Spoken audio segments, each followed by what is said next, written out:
La plupart des églises catholiques, disons-nous la vérité, ils disent oui, j'ai la foi, pardon, c'est seulement à l'église où vous venez. Quand vous avez les vraies situations, vous courez chez les féticheurs.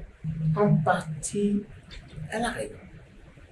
Puisqu'on dit que la foi est relative, j'allais me poser la question de savoir est-ce qu'elle était chrétienne catholique ou bien est-ce qu'elle venait à l'église comme une chrétienne tout simplement.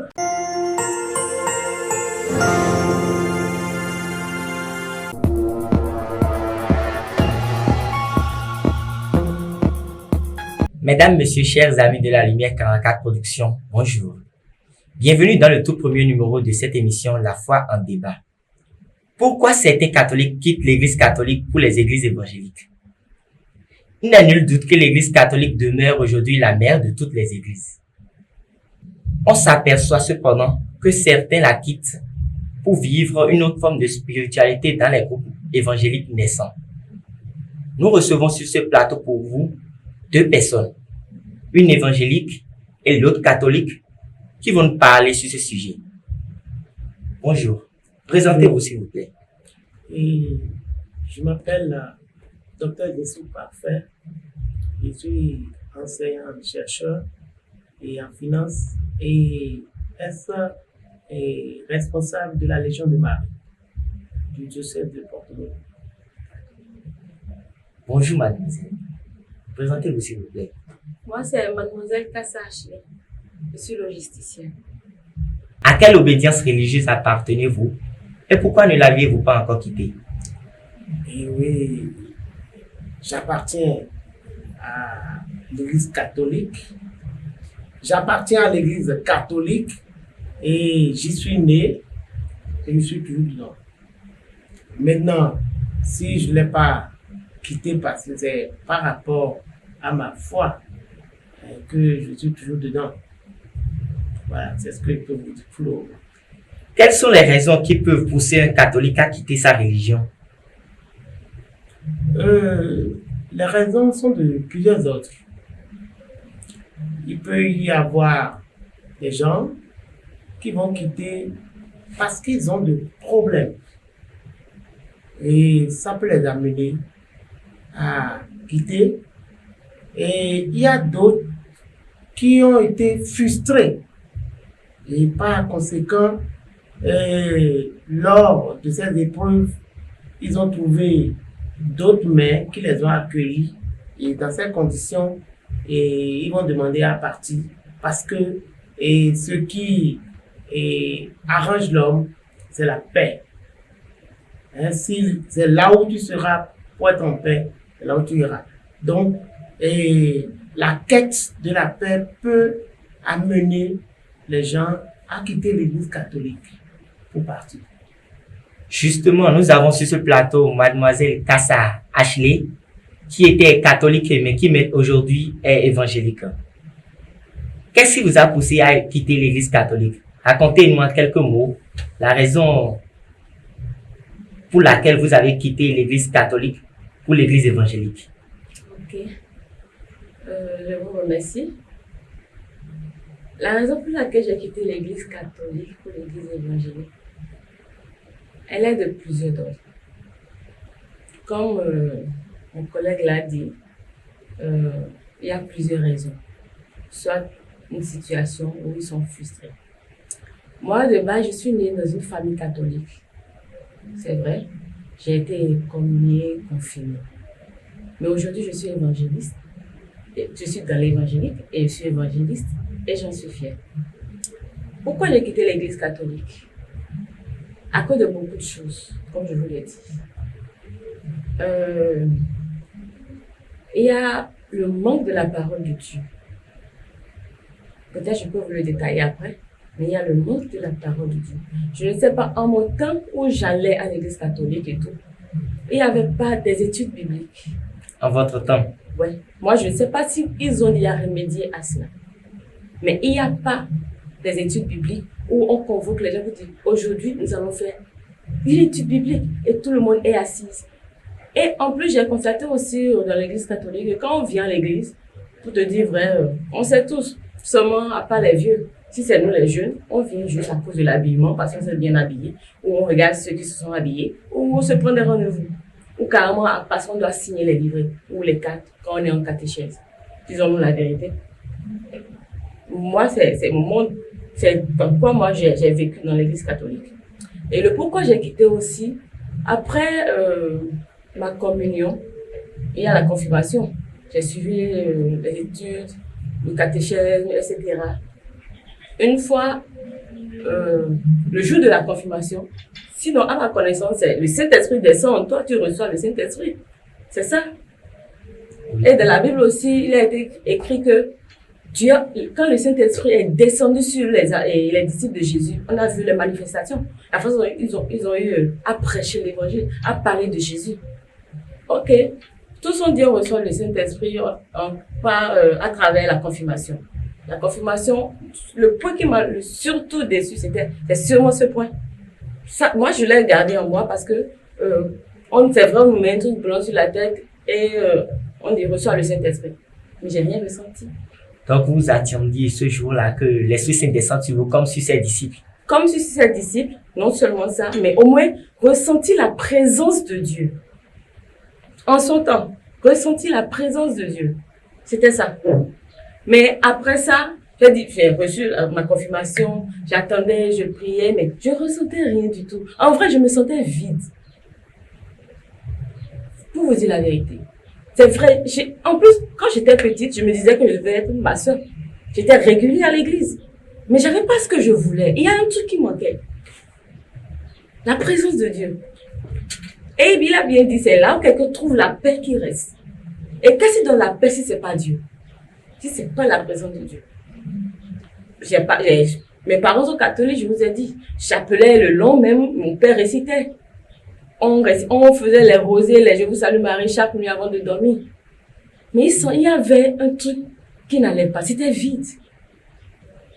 Ça, c'est moi, mon expérience. Et maintenant, le pourquoi j'ai quitté, il y a cet aspect qui m'a marqué. À part ça,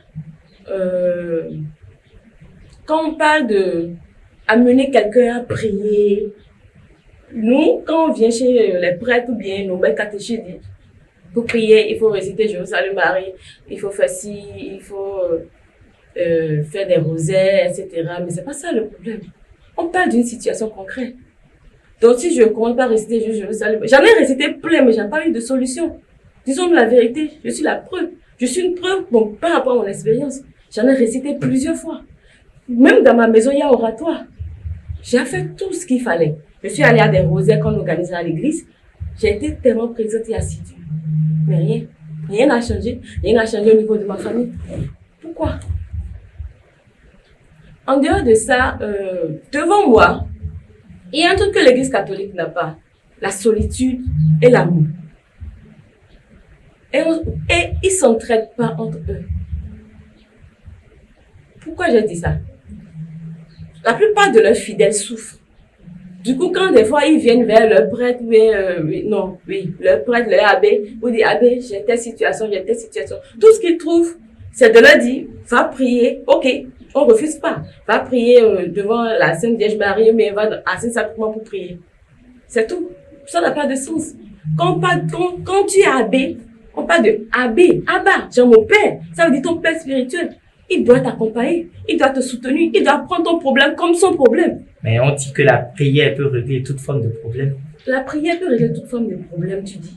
Supposons que la personne a un enfant. Devant moi, il y a un cas qui s'est produit. Son enfant était tellement malade et elle est venue un soir. On avait presque fini l'église. Elle est venue avec l'enfant. L'enfant chauffait. Il dit, mon père, s'il vous plaît, aidez-moi, mon père. Mon enfant a tel problème. Tout ce qu'il lui trouve à dire, partagez devant la Vierge Marie et prie. Mais pourquoi ne pas l'aider financièrement? Il a la capacité de le faire. Moi, ça m'a aussi choqué. Un prêtre, quel exemple il nous donne? Il dit, entraidez-vous, aimez-vous les uns les autres. Où est l'amour? Il peut dire, ok, viens. Et s'asseoir avec elle, voir ce que l'enfant a. Mais comment? Ok, supposons que tu es en train de chauffer, si c'est le palu par exemple. Et tu n'as pas de l'argent, tu n'as rien. Tu dis, tu pars chez mon père pour lui demander, mon père, voilà ma situation, je ne me sens pas bien. Il va te dire d'aller prier. Excusez-moi, d'aller prier ou bien d'aller voir tes parents. Si tes parents n'en ont pas, si tes parents en avaient, tu allais venir vers lui. Il n'aide pas financièrement. Disons-nous la vérité. Là, moi, je ne sais pas. Moi, je ne sais pas. Bon, excusez-moi, ça ne me regarde pas l'histoire de quête, mais je me suis dit, au moins, quand ils reçoivent les quêtes, qu'il y ait au moins une partie pour des cas désespérés dans leurs églises. C'est normal quand quelqu'un vient chez toi pour dire mon père, j'ai des problèmes et il n'y a pas de solution. Je pense que cette personne ira même consulter les fétiches, les charlatans, toujours pour trouver satisfaction. Et la plupart des églises catholiques, disons-nous la vérité, ils disent oui, j'ai la foi, pardon, c'est seulement à l'église où vous venez. Quand vous avez les vraies situations, vous courez chez les féticheurs. Ou carrément vous courez dans les trucs de Bible, oui. Toujours pour avoir la vie sauve. Et vous allez constater, si quelqu'un dit, ah non, je vais rester sur ma foi, la majorité meurt. La majorité meurt. Et ils n'ont pas de solution à leur problème. D'autres, ils sont carrément, soit d'autres rentrent dans l'évangile. Pourquoi d'autres restent dans l'évangile? Par exemple, moi, mon cas n'est pas que j'ai eu une situation.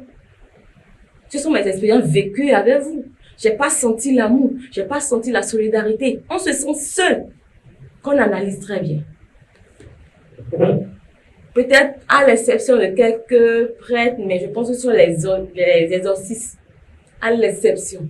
À part ça, désolée. D'autres quittent l'église évangélique parce qu'ils ont des situations, l'église catholique plutôt, parce qu'ils ont des situations, des problèmes, et l'église évangélique les accueille. C'est normal qu'ils restent. Parce que quelqu'un qui est là, quand tu as un problème, il est là, il te soutient financièrement, spirituellement, il est là à prier pour toi, il jeûne même avec toi, il t'amène à savoir comment prier quand tu es en face de telle situation, il t'enseigne, il y a des études bibliques, il y a des trucs qu'on ne dit pas. Par exemple, l'église catholique, maintenant, chaque jour, non, je vous ai dit, je suis catholique, chaque jour, on a un livre où chaque jour, il y a sa prière, le chapelet qu'il faut lire, chaque jour. Pourquoi ça? Moi, je pense que c'est une doctrine. En Christ, on est libre. En Christ, nous devons être libres. Et avoir foi en Dieu. Moi, je ne parle pas de, oui, je suis évangéliste, c'est pour ça que j'aime pas les... Non, non, non, non. La religion, c'est tout autre chose. C'est la foi qui sauve. La religion est juste là pour nous orienter, nous éduquer, nous amener à connaître plus Dieu, à chercher sa face, nous-mêmes personnellement. Parce que Christ est venu sur la croix, pourquoi? Pour briser le voile qui était entre nous et Dieu. Là maintenant, on a la liberté de parler avec Dieu directement, au lieu de, sinon dans le temps, quand on lit bien la Bible, dans le temps de Moïse, etc., c'est un sacrificateur qui vient devant l'autel et apporte les offrandes du peuple. Tous s'ils ont péché, c'est lui qui demande pardon à Dieu en leur faveur. Maintenant, c'est plus ça. Jésus a tout fait pour nous. Donc, pourquoi, c'est pour ça que moi, j'aime pas l'histoire de tous les jours, je dois lire cette partie. Donc, je suis libre. Je suis libre de parler à Dieu. Je suis libre de lire la Bible. Je suis libre de dire, Seigneur, voilà, j'ai tel problème. Seigneur, voilà, j'ai telle situation. Je suis libre de faire tout ce que je veux. Avec Christ. Pas besoin de dire, c'est ce qu'on m'a envoyé aujourd'hui que je vais lire nécessairement. Moi, je trouve que c'est ça reflète une doctrine. Ou carrément, si c'est la manière où vous trouvez pour amener les gens à se consacrer à Dieu, je pense que ça n'a pas son sens. Ça, c'est pas se consacrer à Dieu. Il y a des études bibliques, beaucoup de choses que moi j'ai appris dans la Bible quand je suis venue dans l'église évangélique. Beaucoup de choses. Donc, voilà pourquoi moi, je vais rester, j'en suis fière et je resterai toujours. Alors, merci pour vos réponses. Alors, monsieur Parfait, quelle remarque faites-vous par rapport à ce qu'elle nous a raconté? Quel problème se pose? À quelle raison? En partie, elle a raison. Puisqu'on dit que la foi est relative, il faudrait dire que, en réalité, selon la déclaration de ma sœur, c'est que elle n'avait pas elle-même véritablement de problème. Mais, en réalité, j'allais me poser la question de savoir est-ce qu'elle était chrétienne catholique ou bien est-ce qu'elle venait à l'église comme une chrétienne tout simplement. Parce que aujourd'hui, vous ne pouvez pas vivre la foi catholique comme dans les autres mouvements. Et moi, je suis enseignant. Et au primaire, au secondaire, tu as une petite salle D'accord? Et le maître, ou bien le professeur, il connaît tous ses élèves. Mais, à la faculté, c'est un grand rôle. Il est impossible à un professeur de connaître tous les noms de ses étudiants. Hein? Raison pour laquelle il est impossible, n'est-ce pas, et au prêtre le plus ingénieux ou bien le plus inspiré que possible, de connaître tous les fidèles qui viennent sur sa paroisse. C'est pas possible. Donc, sur ce terrain-là, le prêtre ne peut pas s'occuper de tout le monde.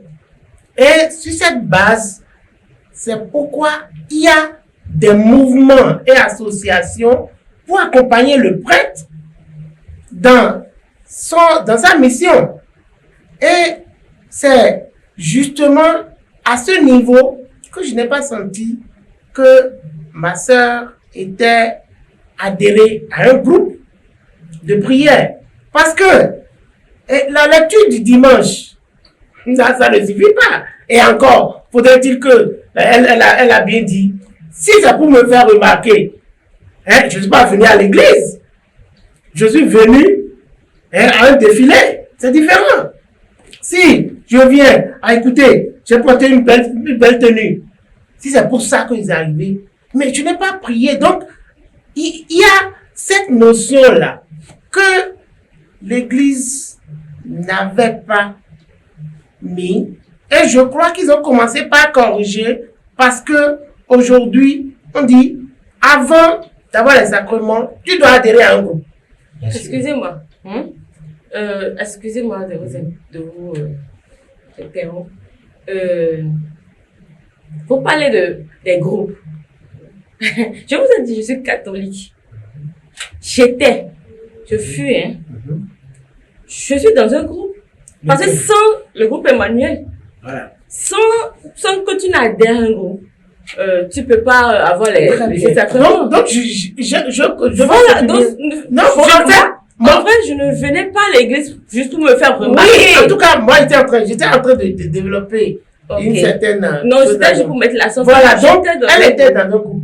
En fait, voyez-vous, il faudrait que, avant d'adhérer au groupe, les gens puissent connaître par rapport à ta foi. Parce qu'on dit, la foi est personnelle. Si on dit Dieu, là, c'est mon Dieu. La compréhension que j'ai de Dieu, ça ne peut jamais être la même que celle que le prêtre a ou bien tel fidèle. Non. Chacun vit sa vie religieuse. Et voilà. Et la sœur dit qu'elle n'a pas constaté un changement. Ça dépend. Moi, par exemple, j'étais dans la Bible, j'ai lu tout au moins tout le Nouveau Testament au moment où je faisais la catéchèse. Donc, au moins, je pouvais répondre tout au moins aux 4 évangiles, c'est-à-dire le Nouveau Testament. Mais c'est aujourd'hui que je suis en train de lire toute la Bible parce que c'est créé par l'Église. Mais, pour mûrir ma foi, eh bien, je parlais comme la sœur. Parce que, lorsqu'il était venu à Porto Novo, et puis, je voyais les gens, je dis non, cela n'est pas modèle, moi, je ne peux pas entrer dans un mouvement. Et donc, du coup, je dis non, ceux-là, ils n'adorent pas Dieu. Et je faisais ma chose là. Donc, curieusement, chez moi, tout le monde était au renouveau. Mais je suis rentré dans le renouveau. Je ne me suis pas du tout retrouvé. Comme elle le dit, bon, c'est-à-dire les Saint-Esprit, tout ça là. Mais ce n'était pas ma vocation. Maintenant, arrivé en terminale, je suis allé devant le Saint-Sacrement. C'est pourquoi on dit que la foi là, elle est unique. Moi, je suis allé devant le Saint-Sacrement, je lui ai dit, écoute, Seigneur Jésus, si tu me donnes le bac, j'adhère à une association. Curieusement, je suis allé au bac, je suis admis.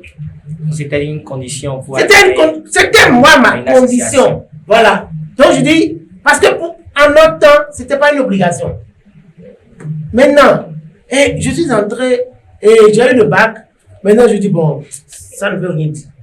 Mais, j'étais en train de travailler avec une élève que j'encadrais. Et sa grande sœur disait que j'allais à la réunion de la Légion de Marie. Je me suis moqué d'elle. Je lui ai dit, mais vous allez au rendez-vous. Et non, allez prier. Il dit, non, écoute, moi je vais prier. Et je dis, non, dans votre groupe là, tous vos responsables ne connaissent pas la Bible. Et autres là. Et peut-être comme elle le dit, j'avais la même conviction. Malheureusement pour moi, mais peut-être pas malheureusement, heureusement pour moi, le jour où je me suis présenté, elle m'a dit, non, moi je t'invite. Je suis allé là, ce sont des gens que je connaissais. Hein, et j'ai dit, non, ceux-là, je vais les descendre. Toutes les questions que j'ai posées, ils m'ont donné les réponses. Je me suis dit, non, on dirait que la fille, lorsqu'elle était partie là, elle les a informés et ils se sont préparés. Je vais encore me préparer une autre fois. La deuxième fois, je suis parti, même scénario. Mais qu'est-ce qui s'est passé dans ce groupe? À la sortie, les gens m'ont pris. Et on a commencé par discuter jusqu'à ma maison. On arrive chez moi là, je n'étais pas satisfait, on a continué sur la voie. Mais c'est arrivé à ce niveau-là. Ils ont dit non, le livre, pour nous, il y a un manuel, c'est le manuel. La sœur parle de l'amour. C'est vrai. Dans le grand monde, tu ne peux pas savoir si on t'aime ou pas. Il faut être dans un groupe restreint pour savoir s'il y a l'amour ou pas. Or, l'amour, c'est que c'est le frère et la sœur. Il est bien vrai qu'il y a une partie très importante dans ce qu'elle dit qui m'a choqué, c'est que les comportements de nos prêtres. Honnêtement, si beaucoup vont dans les églises, dans les autres églises, je dirais que les 3/4, pour ne pas dire la majeure partie des cas,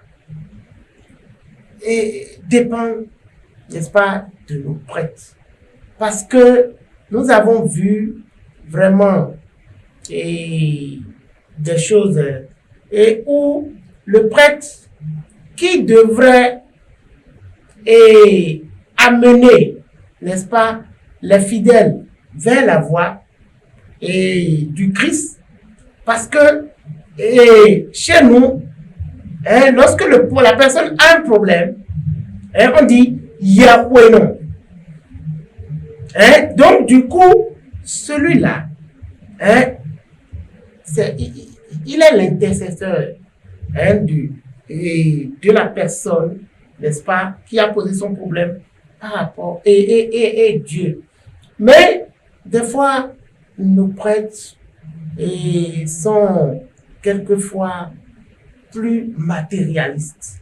Et je crois que ce n'est pas le rôle qu'on leur a confié. C'est-à-dire, le prêtre, il est là, il vous écoute, et des fois, tu vas, le prêtre dit, bon, je ne suis pas libre, bon, faut venir après. Oh, la personne a le problème tout de suite. Là, ça peut justifier.